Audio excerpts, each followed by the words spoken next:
Bonjour. Alors dans cette vidéo, nous allons étudier les homophones grammaticaux on ou on. Je te rappelle, homophone, ça veut dire homo pareil, phone son, le même son. Alors nous allons avoir plusieurs cas et on va se demander quand est-ce qu'on écrit on ou on ont. D'accord? Alors c'est parti, à toi de jouer. Observe. On a une phrase. Ils nous ont permis de sortir. On a pu jouer dehors. Tu mets pause. Tu essayes de réfléchir. Pourquoi dans un, on a mis on, ONT, et dans l'autre, on, ON. Dans la première phrase, ils nous ont permis de sortir. On a remplacé on par quoi? Je te laisse répondre. Par avait. Et ils nous avaient permis de sortir. On, ONT, c'est le verbe avoir à la troisième personne du pluriel au présent. Et on a remplacé par avoir, mais un autre temps. Avait, c'est quel temps? Je te laisse réfléchir. Tic-tac, tic-tac, tic-tac. C'est le temps que nous avons étudié la semaine dernière. L'imparfait. J'espère que tu m'as répondu imparfait. Donc on remplace le verbe avoir. Ils nous ont au présent par un autre temps. Ils nous avaient.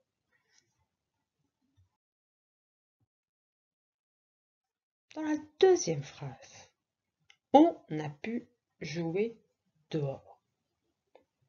On a été remplacé par quoi? Par il. Très bien.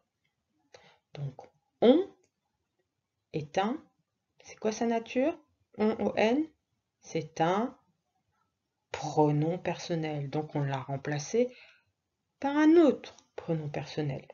On aurait pu également le remplacer par quel autre pronom personnel?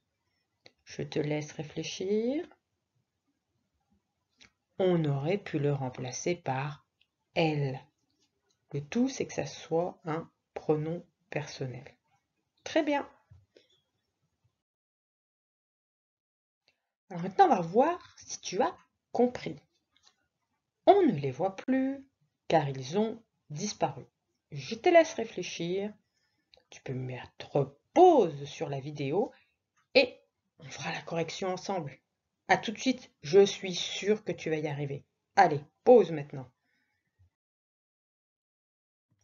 C'est parti pour la correction. On ne les voit plus. Est-ce que c'est le pronom personnel ou est-ce que c'est le verbe avoir au présent de l'indicatif à la troisième personne du pluriel? Alors j'essaye de le remplacer par il ou elle.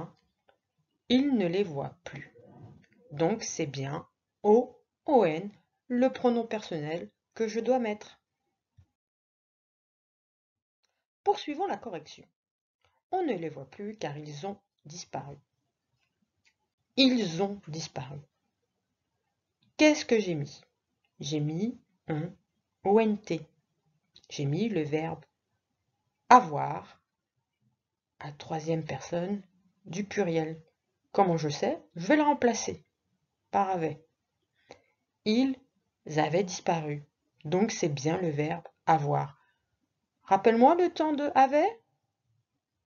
Oui, c'est bien ça, c'est l'imparfait. Bravo, on continue.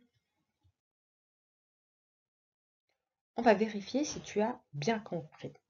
Dans quel cas on écrit on ou on ont? Alors on écrit on quand il s'agit d'un pronom personnel et on ont quand on a le verbe avoir soit au présent de l'indicatif, soit au passé composé à la troisième personne du pluriel. D'accord? Quelle est la nature du mot on ont et du mot on ont?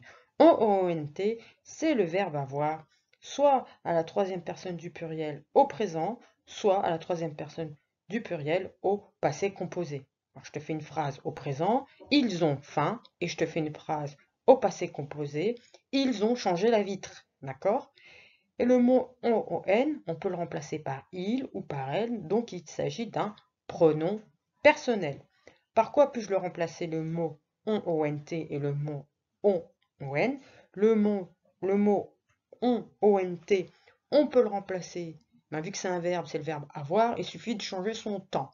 La semaine dernière, on a étudié l'imparfait, alors on va utiliser l'imparfait. On, ont, je peux le remplacer par avait, d'accord? Et le mot on, on sait qu'il s'agit d'un pronom personnel, donc je vais le remplacer par un autre pronom personnel, il ou elle. Alors maintenant, à toi de jouer, à toi de passer à la phase de l'entraînement, on va muscler son cerveau pour plus se tromper sur on, ont et on, on. À toi de jouer, à chaque fois tu peux mettre pause, la diapositive qui suivra aura la correction et la justification. À bientôt pour une prochaine vidéo et bon courage!